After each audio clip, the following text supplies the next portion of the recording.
David Nakamura. Thank you, Mr. President. Yesterday, in a speech before business leaders, you said that you want China to play by the rules. And then your staff later said that in a bilateral meeting with President Hu, that you expressed that American business leaders are growing frustrated with the pace of change in China's economy. What rules is China not playing by? What specific steps do you need to see from China? And what punitive actions is your administration willing to take, as you said it would yesterday, if China does not play by the rules? Well, first of all, I also said yesterday that we welcome the peaceful rise of China. It is in America's interests to see China succeed in lifting hundreds of millions of people out of poverty. China can be a source of stability and help to underwrite international norms and codes of conduct.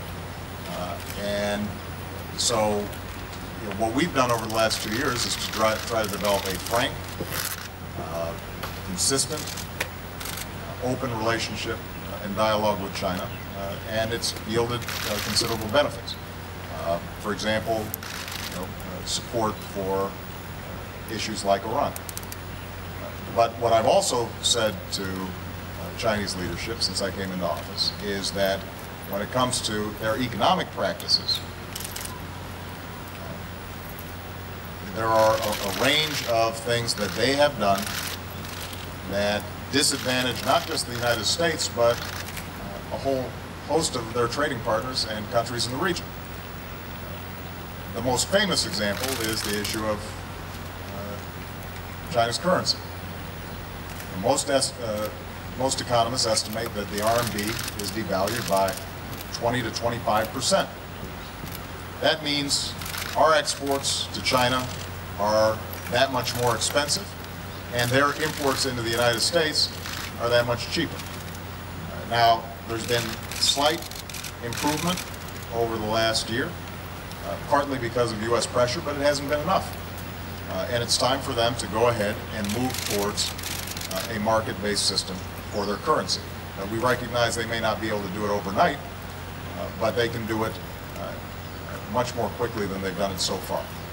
And by the way, that would not necessarily be a bad thing for the Chinese economy, because they have been so focused on export-driven growth that they've neglected domestic consumption, building up domestic markets. It makes them much more vulnerable to shocks in the global economy. It throws the whole world economy out of balance because they're not buying as much as they could be from other countries. This is not something that's inconsistent with where Chinese leadership say they want to go. The problem is that you've got a bunch of export producers in China who like the system as it is. And making changes are difficult for them politically. I get it. But the United States and other countries, I think understandably, feel that enough's enough. That's not the only concern we have. Intellectual property rights and protections. Companies that do business in China consistently report problems in terms of intellectual property not being protected. Now that's particularly important for an advanced economy like ours, where that's one of our competitive advantages. Is we've got great engineers, great entrepreneurs. We're designing extraordinary new products, and if they get no protection, and the next thing you know, China's operating as a low-cost producer and not paying any fees or revenues to folks who invented these products, that's a problem. So those are two examples, but there are a number of others. These practices aren't secret. I think everybody understands that they've been going on for quite some time. And sometimes American companies are wary about bringing them up because they don't want to be punished in terms of their ability to do business in China.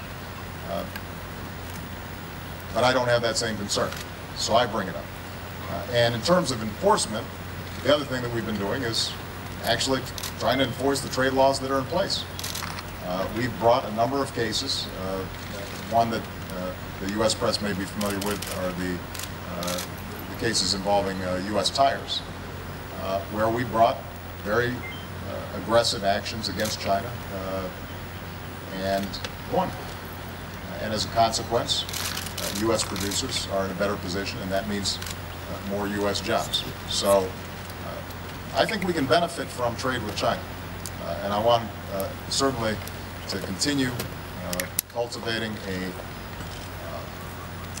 constructive relationship with the Chinese government. But we're going to continue to be firm in insisting that they operate by the same rules that everybody else operates under. We don't want them taking advantage of the United States or U.S. businesses. Jake Tappan.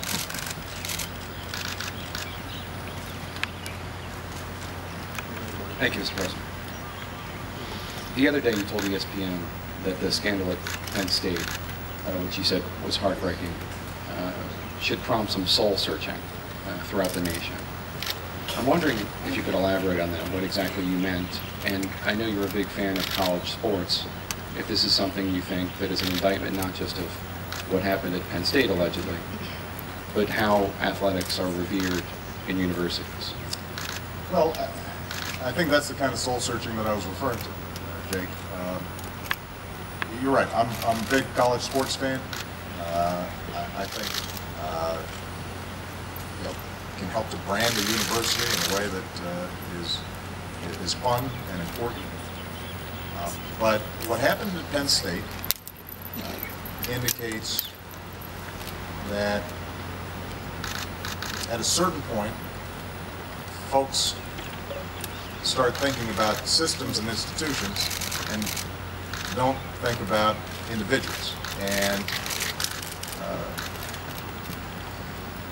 when you think about how vulnerable kids are, for the alleged facts of that case to have taken place, and for folks not to immediately say nothing else matters except making sure those kids are protected, that's a problem. It's not unique to a college sports environment. I mean, we've seen problems in other institutions that are equally heartbreaking. Not all of them involve children, by the way. I mean, there have been problems, obviously, with respect to sexual abuse or assault directed against women, where institutions sort of closed ranks instead of getting on top of it right away. And that's why I said I think all institutions, not just universities or sports programs, have to step back and take stock and make sure that we're doing everything we can to protect people who may be vulnerable in these circumstances, but also just keep in mind what's important. Making sure that our excitement about a college sports program doesn't get in the way of our basic human response when somebody's being hurt.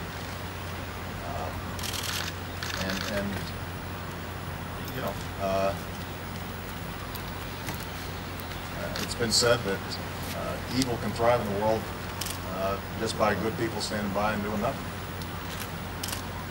And all of us, I think, have occasion where we see something that's wrong. We've got to make sure that we step up. That's true in college athletics. That's true in our government. That's true everywhere. Juliana Gold.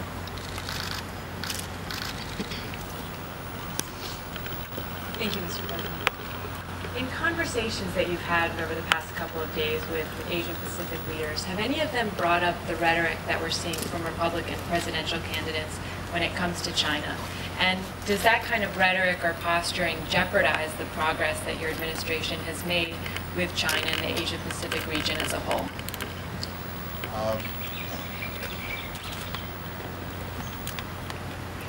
I think most leaders here understand that politics is not always measured or on the level, and so most of our discussions have to do with substance. How do we put our people back to work right now? How do we expand trade? How do we expand exports?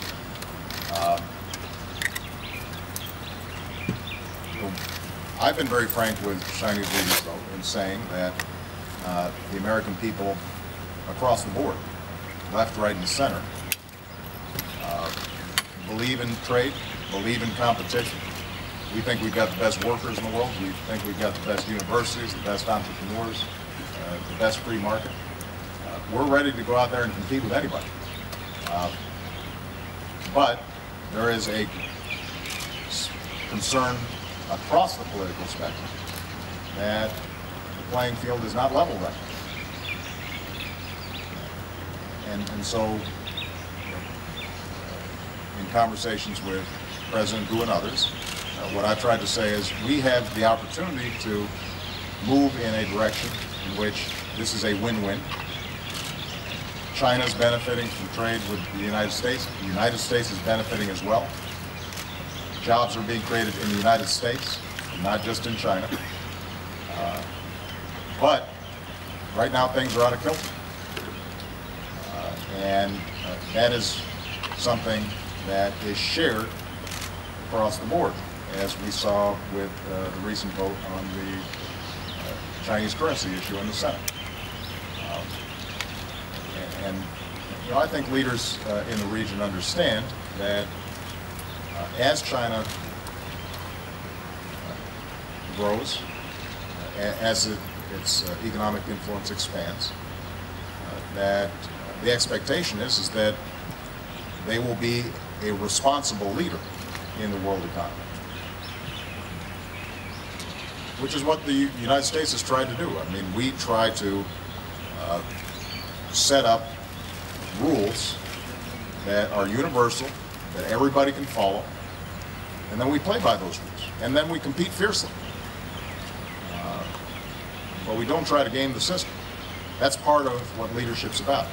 China has the opportunity to be that same type of leader.